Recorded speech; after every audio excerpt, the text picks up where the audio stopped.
चलिए भाई बात कर लेते हैं बिग बॉस 18 आज के एपिसोड की। आज का एपिसोड वैसे था क्या? मुझे आज का एपिसोड थोड़ा ऐसा लगा कि अनुराग कश्यप को आपने बुला के क्या सही किया बिग बॉस। क्या चल रहा था ये? अनुराग जी को कुछ पता ही नहीं है शो के बारे में, वो शो देखते भी नहीं है और बस ऐसे ही बातें किए जा रहे हैं, कुछ भी कहीं से उठा रहे हैं, कहीं से पटक रहे हैं, कुछ भी कर रहे हैं। पहले हम बात कर लेते हैं प्रोमो की, क्योंकि प्रोमो जो आया है ना भाई सब बड़ी इंटरेस्टिंग प्रोमो आया है और उसके बारे में बात करनी बहुत ज़रूरी है। ये प्रोमो में क्या हो रहा है? ये उठापटक हो रही है, दिग्विजय का गला पकड़ लिया, ये तो बड़ा धमाकेदार कुछ नज़र आ रहा है। लेकिन ऐसा कैसे हो रहा है कि एक लड़का और उसके ऊपर तीन तीन लोग चढ़े हुए हैं, तीन तीन लोग अग्रेसिवली उसको चार्ज कर रहे हैं। मतलब बिग बॉस में कोई नियम वियम है कि नहीं? बिग बॉस क्या कर रहे हो? थोड़ा सा तो ध्यान दो। एक बच्चे नहीं, एक बंदे पे तीन तीन लोग चढ़ रहे हैं। और ये मामला शुरू कहाँ से हुआ, चलिए थोड़ा सा इसके बारे में भी आपको बताते हैं। दरअसल ये जो मामला था ना, ये एक बिस्किट को लेकर के था। घर में कुछ टास्क हुआ जिसमें दिग्विजय राठी ने बिस्किट जीता। अब ऑब्वियसली दिग्विजय ने बिस्किट जीता तो दिग्विजय का राइट है, वो जिसको देना चाहे दे, जिसको नहीं देना चाहे ना दे। तो उसने ईशा को बस ये कह दिया कि मैडम आप कैसे ले सकते हो मेरे से बिना पूछे, मेरे से पूछ के लो। तो इसमें वो कहाँ गलत था, सही था वो। और इसके बाद इन लोग की थोड़ी बात बढ़ी। आपको पता है एविल ईशा के बारे में बात कर रहे हैं हम। एविल ईशा ने वहाँ पे कुछ तो दिग्विजय को कहा, जहाँ पे दिग्विजय का फिर रिएक्शन आया। दिग्विजय ने इनको चुगली वुगली कह दिया कि भाई आप तो दिन भर बैठ के चुगली करते रहते हो, और कुछ बदतमीज़ वगैरह वर्ड यूज़ कर दिया। और इसी बात पे रजत, अविनाश, ईशा, ये तीन लोग और साथ में विवियन भी आई थिंक ने अग्रेसिवली उस पर चार्ज किया है, जहाँ पे दिग्विजय का गला पकड़ा गया है, उसको घसीट के कुछ दूर तक ले गया। घसीट मतलब गला पकड़ के धक्का देते हुए। और रजत भी इसमें शामिल है। मुझे समझ नहीं आ रहा क्यों रजत, क्या हो गया तुम्हारा? कल तक वो भाई हुआ करता था, वो तुमसे बात नहीं कर रहा, इसका मतलब ये है कि तुम उसका गला पकड़ने पहुंच जाओगे? तो भाई था ना तुम्हारा, तो कैसे कर सकते हो ऐसा? नहीं करना चाहिए। लेकिन ये चीज़ें सारी नज़र आ रही हैं प्रोमो में। अब देखो एपिसोड देखते हैं तो पता लगेगा कि कौन वहाँ पे सही है कौन गलत है। लेकिन मेरे को ये चीज़ तो बहुत अजीब सी लग रही है कि एक बंदे पे तीन तीन लोग चढ़ रहे हैं। ये क्या हो रहा है बिग बॉस के घर में? और बिग बॉस क्या एक्शन लेंगे? बिग बॉस क्या किसी को बाहर करेंगे? क्योंकि इसके पहले कई सीजन्स में ऐसा हुआ है जहाँ पे ऐसे धक्के वक्के बजने पे लोगों को बाहर किया गया है। अर्चना गौतम, अगर आपको याद हो तो अर्चना ने शिव का गला पकड़ लिया था और जिस पे उसको बाहर कर दिया गया था। हालांकि फिर उसको लाया गया था लेकिन उसको बाहर कर दिया गया था। तो क्या इस बार किसी को बाहर किया जाएगा? ये बड़ा देखने वाला मैटर होगा भाई। वो जो प्रोमो है ना, ये बड़ा दिलचस्प प्रोमो है और एक्साइटमेंट बढ़ रही है। लोग जो दिग्विजय को कह रहे थे कि उसका गेम ख़त्म हो रहा है, भाई कहीं ऐसा ना हो कि दिग्विजय का गेम उठ के सामने आ जाए इसके बाद, ये वाली चीज़। चलिए बात करते हैं आज के एपिसोड की। आज के एपिसोड में हुआ ये कि रजत दलाल बन गए टाइम गॉड। रजत दलाल ने बोला थैंक यू ईशा को, उन्होंने कहा मैंने रिटर्न फेवर किया है। वहाँ पे रजत ने कहा कि ऐसे कैसे तुम रिटर्न फेवर बोल सकती हो, तुम्हें ऐसा नहीं बोलना चाहिए। तो हाँ नहीं बोलूँगी भैया। रजत भी जाके उधर मिल चुका है और उन लोगों के पास भी देखो, ईशा के पास भी अगर सामने अविनाश होता या सामने विवियन होता तो क्या ईशा रजत को बनाती टाइम गॉड? कभी नहीं बनाती ना। तो जब दिग्विजय था सामने और उसके सामने रजत था तो ईशा को बनाना पड़ा रजत को टाइम गॉड। अब रजत को लग रहा है कि ईशा ने मुझे टाइम गॉड बना दिया। नहीं रजत, वहाँ अगर अविनाश या विवियन में से कोई होता ना तो तुम टाइम गॉड नहीं बनते। लेकिन चलो रजत को लग रहा है ऐसा कि वो मेरी बहन है, उसने मुझे बनाया, तो अच्छी बात है।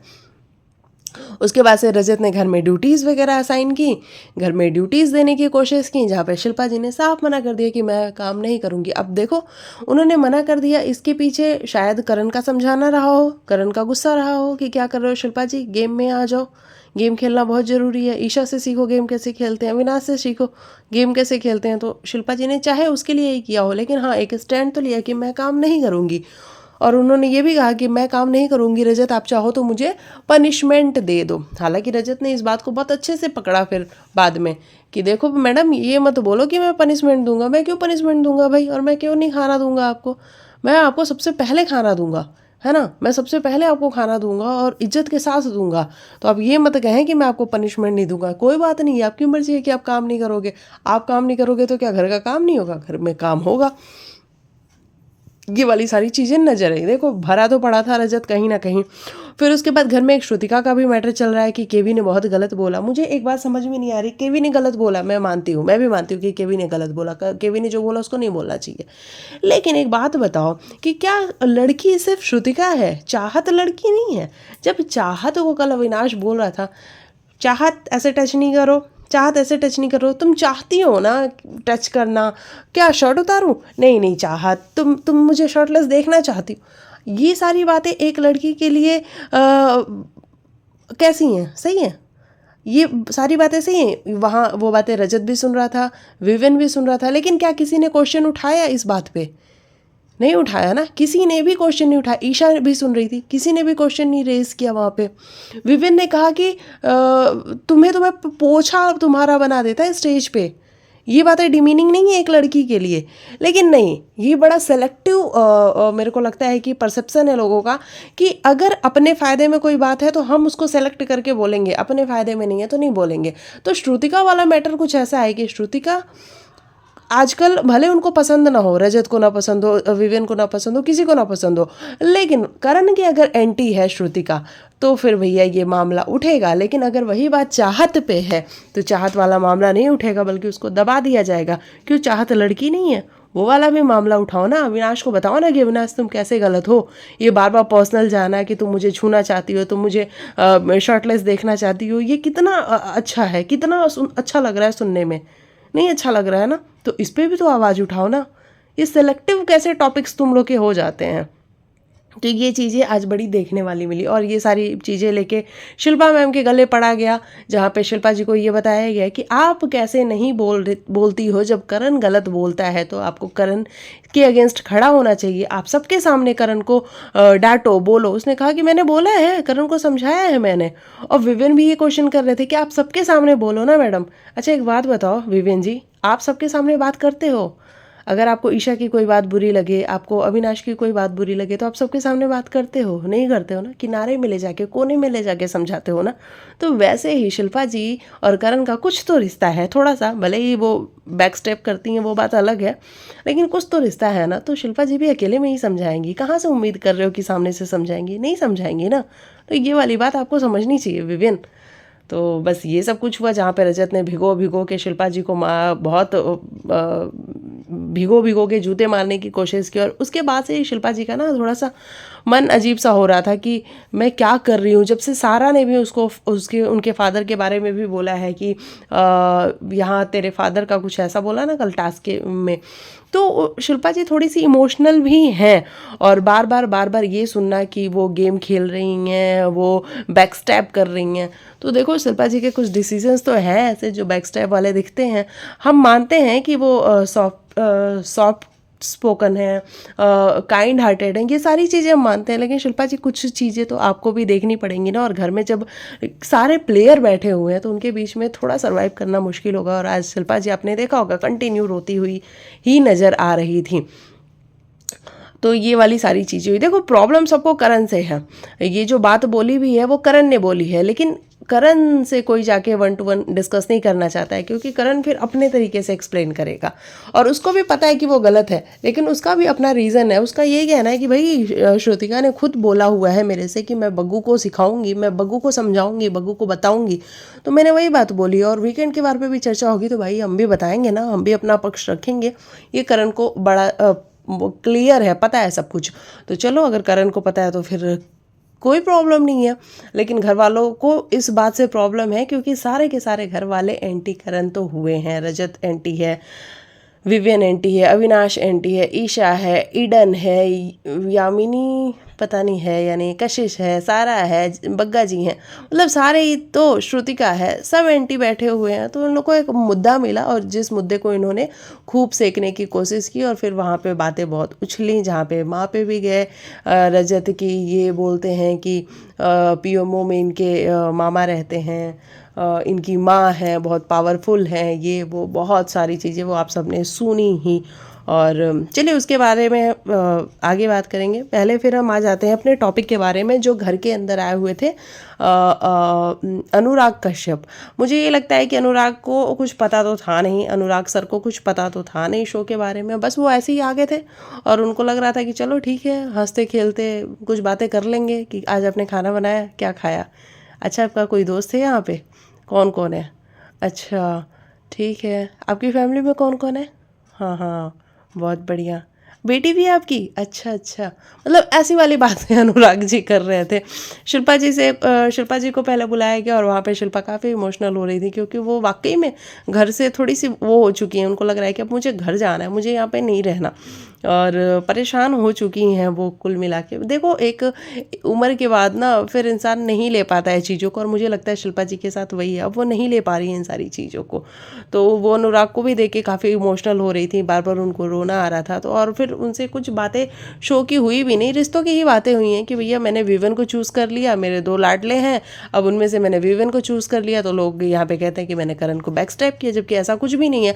आप अपनी पर्सनल लाइफ में क्या करते हो, चूज़ नहीं करते हो ना, क्योंकि ऑप्शन नहीं होता है। आप दोनों को बराबर प्यार कर रहे होते हो, 2 लोग के साथ अगर होते हो तो, लेकिन यहाँ आपको चूज़ करना पड़ता है, और इस चक्कर में चीज़ें उल्टी सीधी हो रही हैं। बाकी उन्होंने अपनी सिस्टर के बारे में बताया, तो ये वाली सारी चीज़ें हैं। फिर विवेन जी आते हैं, विवेन जी की अपनी पर्सनल लाइफ के बारे में बात की गई, जहाँ पे उनकी शादी, उनकी फैमिली, उनका बच्चा, कैसे वो लाडले हैं शो के, उसके बारे में बात की गई। विवेन ने बताया भैया मेरी लॉयल्टी है, क्योंकि मैंने कलर्स के अलावा किसी और के साथ काम नहीं किया है, तो मेरी लॉयल्टी तो है यहाँ पे, और उस लॉयल्टी को मैं कभी भी जाने नहीं दे सकता हूँ, वो लॉयल्टी मेरी हमेशा रहने वाली है। और अगर लाडला बन के आया हो और शो भी ना जीतूँ तो क्या जीतूँ, तो मतलब विवेन को पूरा भरोसा है कि बिग बॉस वाले शो विवेन को ही जिताने वाले, ऐसा क्या।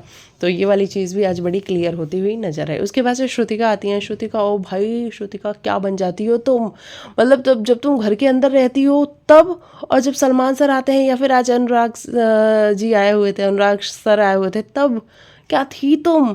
ओ माय गॉड, इतना बड़ा परिवर्तन, इतना चेंज कोई कैसे हो सकता है, ये दिखाने के लिए छोटा बच्चा बन गई थी श्रुतिका। तुम छोटा बच्चा बन गई थी, और हमें फेक लग रहा था कि श्रुतिका बस करो यार एक्टिंग, जो रियल में हो ना, जैसे चुम के साथ बात करती हो, जैसे करण के साथ बात करती हो, चीख चीख के चिल्ला चिल्ला के, वैसे की बात करो। जो श्रुतिका की एक्टिंग थी आउटस्टैंडिंग, मतलब मेरे तो ना गले से नीचे नहीं उतर रही थी श्रुतिका की एक्टिंग। भाई श्रुतिका इतना भी फेक मत करो यार, ठीक है तुम्हारा एक वो भी साइड है, लेकिन बहुत बहुत बहुत बुरा लग रहा था, इरिटेट हो रहे थे हम अब टीवी पे तुमको देख के, कि श्रुतिका उसी वाले स्टाइल में बात करो जैसे तुम घर के अंदर बात कर रही होती हो, अचानक से तुम बच्ची कैसे बन जाती हो। तो श्रुतिका ने अपनी चुम के बारे में बात की कि मुझे चुम जब मेरे पास नहीं होती है तो मुझे जलन होती है, मुझे प्रॉब्लम होती है, लेकिन अब वो मेरी दोस्त नहीं है, पहले वो मेरी दोस्त थी, करण ने उसको दूर किया, शिल्पा जी ने दूर किया, ये सारी बातें करी। चुम भी आती है। चुम देखो यार, चुम को ना देख के एक पॉजिटिव एनर्जी तो आती ही है, एक पॉजिटिविटी आती है उसको देख के, वो इतनी शांति से रहती है, कट टू कट बात करती है, फालतू का कोई ड्रामा नहीं, कोई फेकनेस नहीं, मतलब आप 4 सवाल पूछोगे तो एक आंसर बोल के चुप हो जाएगी, ऐसा है चुम का। तो वो मुझे काफ़ी सॉर्टेड लगती है, मुझे सही भी लगती है चुम। तो चुम को भी देख के मज़ा आया। चुम का भी कुछ ज़्यादा था नहीं, बस हाँ उसने रजत को कंफ्यूज कहा, श्रुतिका को ये कहा कि पहले वो मेरी बहुत अच्छी दोस्त हुआ करती थी, लेकिन अभी वो मेरी दोस्त है, लेकिन हम बाहर देखेगा, यहाँ तो नहीं देख पाएगा, क्योंकि यहाँ तो बहुत दिक्कत हो रहा है भाई। तो ये वाली सारी चीज़ें हमें नज़र आई। हालांकि कल का जो प्रोमो है, कल आप बैंड बजाने वाले हो, जहाँ पे करणवीर है, रजत दलाल है, रजत के ऊपर भी क्वेश्चंस बहुत सारे उठने वाले हैं, अविनाश से क्वेश्चंस किए जाने वाले हैं, ईशा से, एविलिशा ईशा को जब भी अब हम इंट्रोड्यूस करेंगे तो एविलिशा ही कहेंगे, क्योंकि बाहर भी यही चल रहा है, एविलिशा। और बिग बॉस ने तो खुद ही कहा है कि हमारी प्यारी लाडली एविल ईशा कैसे हो आप, और ईशा को बड़ा प्राउड फील हो रहा है कि yes Bigg Boss I am evil Isha, I am very good, ऐसा ईशा को फील हो रहा है कि एविल ईशा बन के वो बहुत खुश है। बाहर आएगी तब उसको पता लगेगा कि भाई ये तो लोग मेरे से नफरत करते हैं घर में कारनामे ईशा तुमने ऐसे किए, एविल ईशा तुमने ऐसे किए हैं। तो ये वाली सारी चीज़ें नज़र आ रही हैं। बाकी कल का जो प्रोमो है वो धमाकेदार प्रोमो है, जहाँ पे दिग्विजय का गला पकड़ के उसको उठा लिया गया है, और मुझे समझ नहीं आ रहा कि क्या बिग बॉस एक्शन लेने वाले हैं इस पर, और अगर एक्शन लेने वाले हैं तो क्या घर से कोई बेघर होगा। ऐसा भी होगा क्या? क्योंकि अगर घर से बेघर होने की बात आएगी तो भैया जिन जिन लोगों ने गला पकड़ा है यानी कि अविनाश और रजत, इन दोनों के ही नाम आएंगे और आपको पता है कि फिर इन दोनों में से किसी एक को बेघर किया जाएगा, बेघर नहीं बाहर किया जाएगा।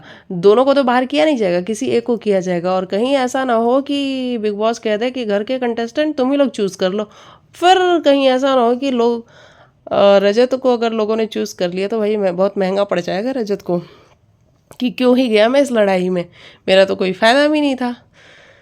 तो ये वाली सारी चीज़ें नज़र आ रही हैं। चलिए मेरे हिसाब से आज का यही रिव्यू रखते हैं, बहुत छोटा सा रखते हैं क्योंकि ज़्यादा कुछ बात करने के लिए है नहीं, है बहुत सारी पॉइंट्स हैं, लेकिन मुझे तो कल की सोच सोच के ऐसा लग रहा है कि क्यों ही कर रहे हैं भाई ये लोग, गला वाला क्यों पकड़ रहे हैं। लेकिन चलो जो होना था वो तो हो चुका है। आई थिंक बहुत सारे लोगों ने लाइव फीड में देखा है। और चलिए कल मिलते हैं, कल बातें करते हैं। तब तक के लिए बाय बाय, टेक केयर, अपना ख्याल रखिए। रात के बहुत, ओ भाई 12:30 हो गया, मुझे सुबह उठना भी होता है। चलो मिलते हैं कल के एपिसोड में, तब तक के लिए बाय बाय, टेक केयर, अपना ख्याल रखो, गुड नाइट।